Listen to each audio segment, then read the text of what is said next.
এগুলা যদি কেউ কিছু করে এগুলা কে নজরে দেয়? নো, এটা খুব ভুল ধারণা। এই নির্বাচন বাংলাদেশের যে কোনো নির্বাচনের থেকে অনেক কঠিন নির্বাচন হতে যাচ্ছে। বিএনপির সকল ক্ষমতার উৎস জনগণ। উপস্থিত দুই বিভাগের নেতৃবৃন্দ, আজকে আমরা এখানে একত্রিত হয়েছি আমাদের 31 দফা, যেটি আমরা দেশের মানুষের সামনে উপস্থাপন করেছি। এই 31 দফার আলোকে আমরা আগামী দিনে আল্লাহর রহমতে মানুষের সমর্থন নিয়ে সরকার গঠন করতে সক্ষম হলে আমরা কি কি কাজ করতে চাই, দেশ এবং দেশের মানুষকে জন্য কি কি কাজ করতে চাই, সেগুলোর একটি সংক্ষিপ্ত বিবরণী নিয়ে আমরা আজকে উপস্থিত হয়েছি এখানে।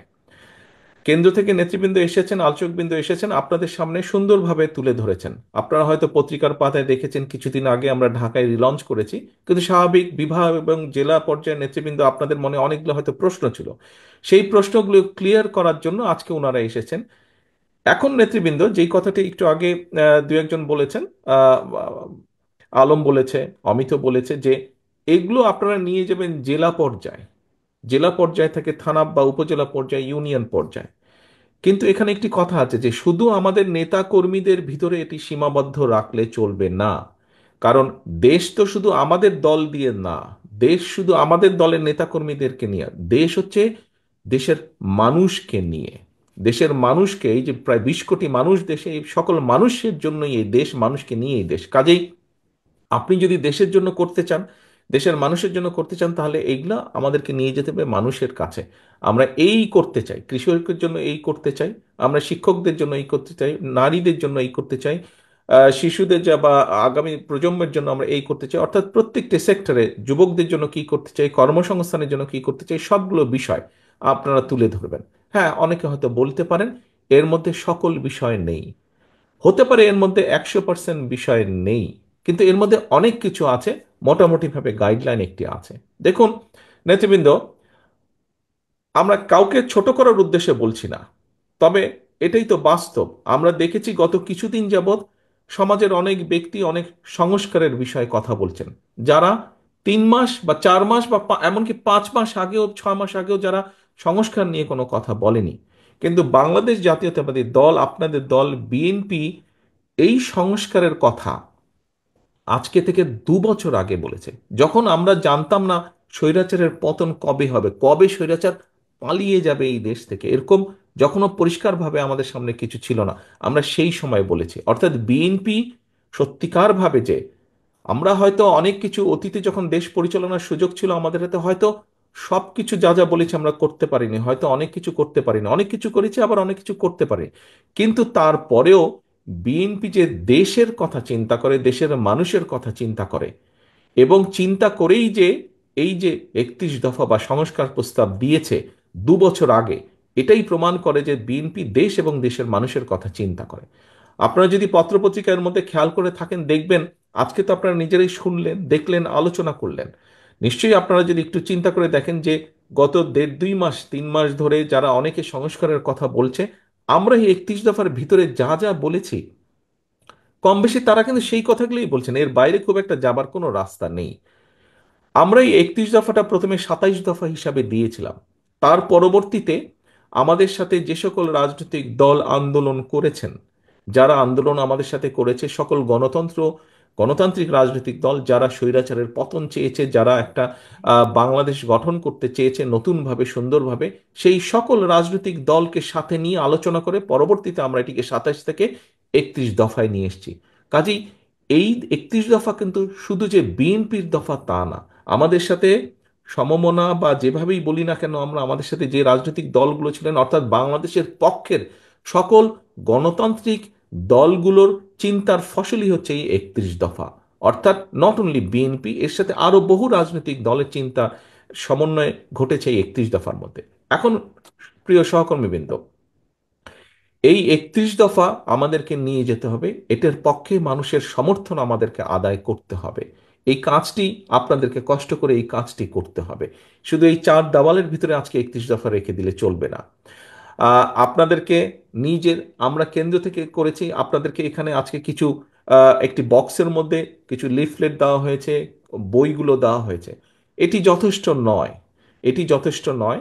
আপনাদেরকে সাথে আমরা জেলা নেতৃবৃন্দের কাছে কেন্দ্র থেকে পেন ড্রাইভে করে দিয়ে দেওয়া হচ্ছে সফট কপিটি। আপনাদের কাছে অনুরোধ থাকবে, আমরা কিছু আপনাদেরকে দিয়েছি টোকেন হিসেবে, বাকি আরো অনেক লাগবে, সেটি কষ্ট করে আপনাদেরকে প্রিন্ট করতে হবে। তবে অবশ্যই এখানে জেলা পর্যায়ে যারা নেতৃবৃন্দ আছেন, আপনাদেরকে এখন পরিকল্পনা নিতে হবে কিভাবে আপনারা উপজেলায় করবেন। উপজেলার নেতৃবৃন্দকে সাথে নিয়ে জেলা নেতৃবৃন্দ পরিকল্পনা করবেন কিভাবে আপনারা ইউনিয়ন পর্যায়ে চলে যাবেন। সেটি আপনাদেরকে পরিকল্পনা করে গ্রহণ করতে হবে, অর্থাৎ মোট কথা মানুষের কাছে পৌঁছে দিতে হবে।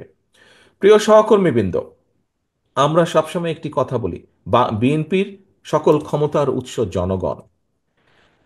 আমাদের কিছু কিছু নেতৃবৃন্দ, কিছু কিছু কর্মী, কিছু কিছু সহকর্মীর মধ্যে একটি চিন্তা ঢুকে গেছে যে এখানে সাগর বোধহয় খুব সম্ভব বলেছিল খুলনা থেকে, যে আমরা ক্ষমতায় গেলে, কিছু কিছু সহকর্মীর মধ্যে ঢুকে গেছে এমন একটা ভাব যে আমরা ক্ষমতায় বোধহয় চলে যাচ্ছি বা চলে গিয়েছি। সহকর্মীবৃন্দ, আপনাদের সকলকে আমি অনুরোধ করব, একই সাথে আপনাদের সকলকে আমি দৃঢ়ভাবে বলবো, আমরা ক্ষমতায় যাইনি। আমরা ক্ষমতায় যাব কিনা আমরা জানি না। তখনই আমরা ক্ষমতায় যেতে পারবো যখন আমরা বাংলাদেশের জনগণের সমর্থন পাবো। কাজেই জনগণের সমর্থন পাবো, এখন জনগণের সমর্থন আমাদেরকে আদায় করতে হবে। জনগণের সমর্থন যদি আদায় করতে হয়, এখানে আপনারা আজকে যারা উপস্থিত আছেন, আপনাদের সকলকে কিন্তু আমরা এখানে আজকে আমন্ত্রণ জানিয়েছি একজন নেতা হিসাবে। হতে পারেন আপনি একজন জেলার নেতা, হতে পারেন উপজেলা, বা হতে পারেন ইউনিয়ন পর্যায়ের নেতা, কিন্তু আপনি নেতা বলেই কিন্তু আজকে এখানে আপনাকে দাওয়াত দেওয়া হয়েছে। এবং সেজন্যই নেতা, আপনার কথা, আপনার কাজ, আপনার উঠা বসা, আপনার চলাফেরা সব কিছুর উপর নির্ভর করছে বিএনপির আগামী দিনের ভবিষ্যৎ। বিএনপির আগামী দিনের ভবিষ্যৎ। আপনি বিএনপিরই হন না কেন, আপনি ছাত্র দলেরই হন না কেন, আপনি যুবদল, স্বেচ্ছাসেবক, কৃষক দল, মহিলা দল, যেই দলের নেতাই হয়ে থাকুন না কেন, আপনাকে মানুষ এক বাক্যে চিনে বিএনপি হিসাবে। কাজেই আমাদের আগামী দিনের আমাদের সকল কিছু এমন হতে হবে যাতে জনগণের সমর্থন আপনার প্রতি থাকে, যাতে জনগণের সমর্থন দলের প্রতি থাকে। নেতৃবৃন্দ, এইটা যদি আপনি চিন্তা করেন, আচ্ছা ঠিক আছে, তারেক রহমান কিভাবে বলবে সেটা তারেক রহমান কিছু একটা বলে টলে সামলে নিবে। আচ্ছা ঠিক আছে, দলের মহাসচিব মির্জা আলমগীর উনি এটা বলে সামলে নিবে, ওনারা দেখবে। এই ছোটখাটো বিষয় এগুলা যদি কেউ কিছু করে, এগুলা কে নজরে দেয়? নো, এটা খুব ভুল ধারণা। দায়িত্ব আমার একার না, দায়িত্ব স্থায়ী কমিটির সদস্য সকলের একার না, দায়িত্ব আমাদের সকলের। এই দলকে রক্ষা করা, এই দলকে সামনে নিয়ে যাওয়ার, রক্ষা করার দায়িত্ব সকলের। আমি কেন্দ্রে আছি, আমি কেন্দ্র থেকে আমার দায়িত্ব পালন করব। আপনি উপজেলা লেভেল, জেলা লেভেল বা ইউনিয়ন লেভেলে আছেন, সেখানে আপনি একজন নেতা হিসাবে আছেন। আপনি যেই মূল দল সহ যেই অঙ্গ সহযোগী সংগঠনই হন না কেন, আপনাকে আপনার দায়িত্ব পালন করতে হবে। আপনারা নিশ্চয়ই শুনেছেন, খেয়াল আছে অনেকেরই, আমি কিছুদিন আগে বলেছি, জনগণের সঙ্গে থাকুন, জনগণকে সঙ্গে রাখুন। সহকর্মীবৃন্দ, আপনারা প্রায় একটি কথা বলে থাকেন, আমার সাথে যখন দেখা হয় তখনও বলেন, আপনারা বলেছেন, আপনারা অতীতেও বলেছেন, বর্তমানেও বলছেন, বিভিন্ন বক্তৃতা বিবৃতিতেও আপনারা বলেন যে বাংলাদেশের জনগণের আস্থা বিএনপির উপরে আছে। এই কথাটা আপনারা বলেন। প্রিয় সহকর্মীবৃন্দ, এই আস্থাটা ধরে রাখা কিন্তু অনেক কঠিন ব্যাপার। এই আস্থাটা ধরে রাখা কঠিন ব্যাপার। জনগণের আস্থা আপনাদের উপরে আছে, আমাদের উপরে আছে, বিএনপির উপরে আছে। এটি ধরে রাখার দায়িত্ব আপনার এবং আমার এবং আমাদের সকলের। এটি ধরে রাখার দায়িত্ব কিন্তু জনগণের না। জনগণ আস্থা রাখবে তার উপরেই যে জনগণের সাথে থাকবে।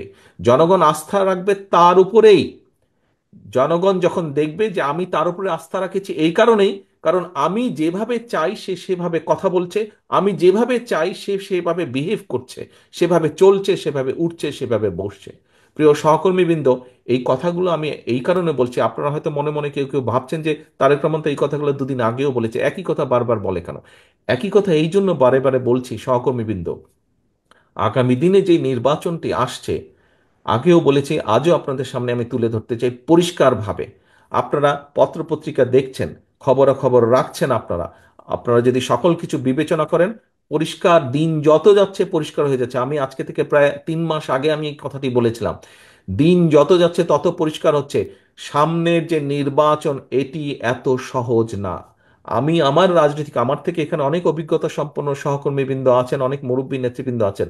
আমি আমার যতটুকু রাজনৈতিক অভিজ্ঞতা গত 30-35 বছরের, এই অভিজ্ঞতার আলোকে আমার কাছে মনে হচ্ছে সামনের যে নির্বাচন আমরা ফেস করতে যাব, হতে পারে আমাদের একটি প্রধান প্রতিপক্ষ অনেক দুর্বল হয়ে গেছে, তারপরেও তারপরেও এই নির্বাচন বাংলাদেশের যে কোনো নির্বাচনের থেকে অনেক কঠিন নির্বাচন হতে যাচ্ছে, অনেক কঠিন নির্বাচন হতে যাচ্ছে। কারণ 20 বছর আগের যখন মানুষ নির্ভয়ে, কম বেশি নির্ভয়ে ভোট দিতে পারতো, আপনি যদি সেই 2001-এর নির্বাচন ধরে থাকেন, সেই সময় থেকে মানুষের চিন্তাধারা পরিবর্তন হয়েছে, মানুষের ধ্যান ধারণার পরিবর্তন হয়েছে, মানুষ এখন অনেক অনেক সচেতন, সেটি সামাজিক মাধ্যম সহ বিভিন্ন কারণেই হোক না কেন।